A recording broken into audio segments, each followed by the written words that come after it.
Hi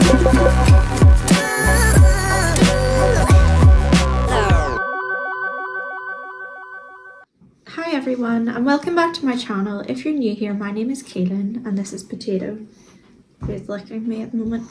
And I just wanted to make another video today talking about 10 more things to do instead of spending money, to give you some ideas of fun things to do that don't cost anything and to help you if you're also doing a no-buy year or just trying to kind of rein in your spending. So number one is to try writing your own song, and I don't think you necessarily have to be musical to do this. Like, you can just do it in a fun, relaxed way, like you would write a jingle or something. And it can be fun just like trying out writing a song, even just writing lyrics and seeing what comes from it. And you might kind of uncover like musical abilities you didn't even know were there. And there have been times like that I've been in bands in the past because I play drums, but in my first band, it was like me, my sister and two of our friends, and it was really like kind of hilarious because we got together with guitars and instruments and stuff and kind of hung out over her garage, and we made all these plans for the band, but now I don't think we ever actually played a song. We just like did things like writing thank you letters to our fans and ridiculous stuff like that. So it can just be fun and kind of like bring all these other activities into your day that you hadn't planned. And you could, if you're musical, like you can do it on a kind of grander scale, but if you're not, like it's just a bit of fun. Number two is to do something weird or different with your hair. And I kind of started doing this a couple of years ago because I got really bored with my hair, and for a long time I had it quite short, so I couldn't really tie it up or do anything with it. And I think that like, yeah, you can just, it just makes life a bit more interesting if you do something different. And sometimes you can try out a crazy hairstyle and find out you actually like it. Like, I really love putting my hair in what's called a pineapple now, and I always do that at night time because it keeps it in good condition, especially because I've got curly hair. It stops it going all frizzy and weird. But I also just like the hairstyle now, and I think it looks kind of 80s and silly. And I also like space buns and plaits, which like I don't really feel are a normal hairstyle for someone my age, but I just think they're fun.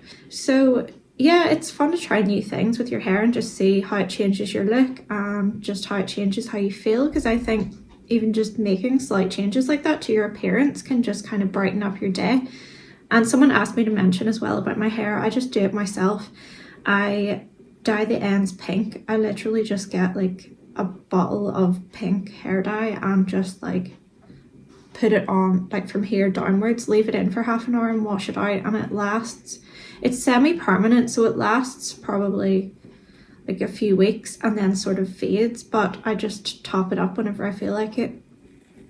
Number three is to make a winter journal and to document the changes happening around you. And it could be really fun to do this, like kind of like a, I've totally forgotten the word for it. There is like a type of book where people focus on the seasons and nature and they write specifically about that. If anybody can think of it, just remind me below. But it's just interesting to note the changes around you. It makes you feel more connected to your environment and to the like what's happening and to nature around you. And it's just a nice mindful exercise to do, and you can put in pictures as well. You can even just cut out pictures from magazines and things like that, or print off photos of things that you associate with winter, or take your own photos and just make it however you want it to be. And it's just a good way to help yourself to appreciate everything that's happening in the world around you. Number four is to watch the movie Harold and Maude, which is my favorite movie of like all time, and it has just provided so much inspiration for me over the years. And I know that some people might have seen it and some people might not have. It's a 70s film and a little bit more obscure, so I don't feel like it's something that every single person has watched. And it is like dark, like kind of like black comedy, so just to warn you, if that's not your thing, you might not enjoy it. But it's a really weird movie and it just makes you look at life differently.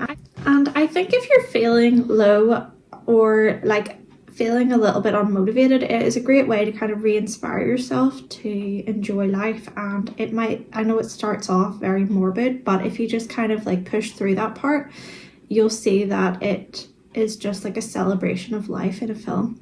Number 5 is to go out for a walk and stop and talk to strangers and also smile at strangers. And my mom told me she used to do this kind of game with herself where she would go outside and she would like smile at every person she passed just to see how many people would smile back.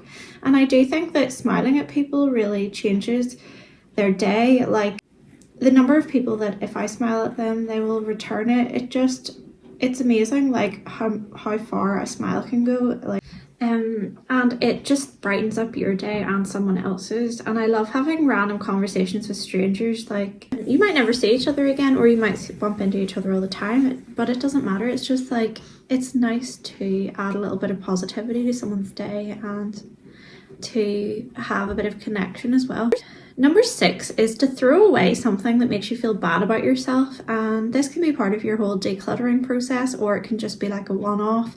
But I think that objects kind of hold energy. That's what I think anyway. Like you might not agree, but I think that if you look at an object and you have bad memories attached to it, or it just makes you feel guilty in some way, like every single time you look at that object it's going to make you feel bad. So why not just remove it from your space and you'll feel much lighter without it. Number 7 is to put all of your list change in a jar that you reserve specifically for treats for yourself. And I think that very few of us like use cash regularly these days, and I do tend to kind of accumulate change whenever I do have cash, because then I'm not using it again for a long time, and if the kids aren't stealing all my change for school, it sort of builds up in my purse quite easily. And if you just put it all in a jar, it can quickly add up to a lot more than you'd think. And it's nice to have that set aside and a little reminder sitting to look at, like that is specifically for a treat for me, and you can sit and daydream about what you want to do with it. Number 8 is to go to like a beach or near water and you can either look for fossils, which actually I have one of in my kind of shell collection. Someone gave it to me because there are quite a few you can find on beaches in Northern Ireland if you know kind of what to look for. And I also just have liked collecting shells and stones and things over the years, and I try not to accumulate too many now because I don't like to take them away from beaches, so I'll more often photograph them or kind of borrow them and then put them back again. But it's just a really nice mindful activity to do. It's a bit like rock pooling, and you can find so many unusual pretty ones. And yeah, my kids always enjoy doing this activity as well, and it's really cool if you find something unusual that you wouldn't normally see. Number 9 is to think about the smallest ways that you can make the world a better place and to write them down. And this always makes me feel grateful for what I have, and it makes me appreciate what's truly important in life. And there are so many small things you can do that make a huge difference. And if you have like spare time, I think it's a really positive thing to sit and think about, and it makes you feel like you actually like do have an important role to play in the world. And even like the tiniest like kind gesture can make a huge difference. So it's nice to just sit and think of some ideas while you have time to do it. And finally, number 10 is to watch some funny animal videos, because I think it's impossible to feel sad when you're laughing at like dogs and cats and stuff like doing ridiculous things. And I'm not a fan of the old You've Been Framed style videos where like animals or people like hurt themselves. I never find that funny, but I love the kind of wholesome ones where you're just laughing at like animals that are doing their funny things and showing their personalities. And it's a good way to kind of escape reality for a while and just have a good laugh. I hope this gives you some ideas of things to do instead of spending money, and I hope you have a great day, and I'll make another video soon. Thanks for watching, and bye.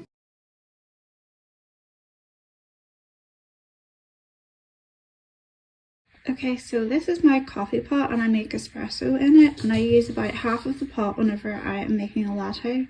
So yeah, I don't know what the actual size of this is called, but I think it's probably what I use is the equivalent to 2 shots of coffee in a coffee shop.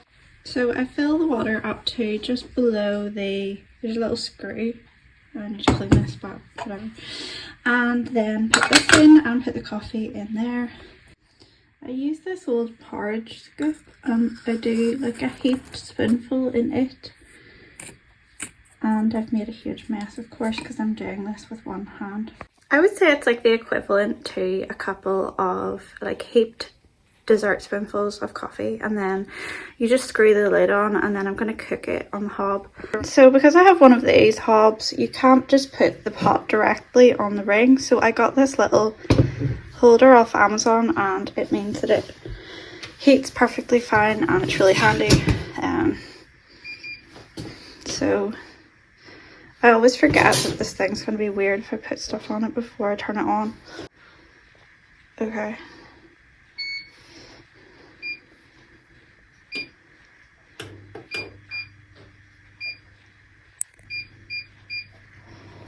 While that is heating, I will make the frothy milk. So I use this coffee frother that my boyfriend got me, and it is really easy to use. I have a manual one as well that I used to use all the time before I got this, where you just like pump the milk after you've heated it. And then you can also, if you don't have either, just put like milk in a pot on the cooker and whisk it really fast whenever it's heated up. So I'm just going to put some soy milk, which is what I drink, in here. I just put the lid on and press this button, and it froths and heats the milk for me, so I don't have to. So I think that this is important. I put the milk in first. I just think it really affects the taste of it, and it's just so much nicer if you do the milk first. And I pour it as soon as it finishes heating in this, because I find if you don't, it kind of collapses and you have to like froth it again. Okay, so now I just top it up with the coffee, and I can tell it's ready because it bubbles and then stops. And then I'm just going to add some syrup. Whenever I add the syrup, I basically do what is like 3 glugs. And if you need more than that, you can always add more, but I think it's better to add less because then it's not too sweet. And I just give it a stir using my guitar spoon. And that's it.